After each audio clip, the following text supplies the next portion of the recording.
Hey everyone, welcome back. Today we're going to look at a graphing calculator that's really easy to use. So this is an Android phone and you can download the app. It's called Desmos. Or if you have a computer or a tablet, you can go to desmos.com, I think it's called. And you can go select the graphic calculator. So let's open it up, Desmos.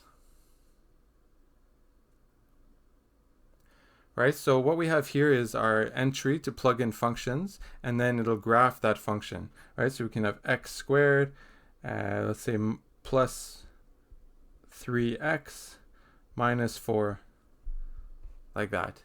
And so you can see it gives us instantly the graph, and it has important points, right? So we got x-intercepts like that. We have y-intercept like that, and we even have the vertex as such. And if you're done with it, you can press this and it goes away like that, or you can bring it back. And so we're going to do another one here. Let's say x minus 2 like that. And so this allows us to find the intersection points very easily like that. So I just wanted to share this video with you guys because we're going to be using it in our next lesson. See you in the next lesson.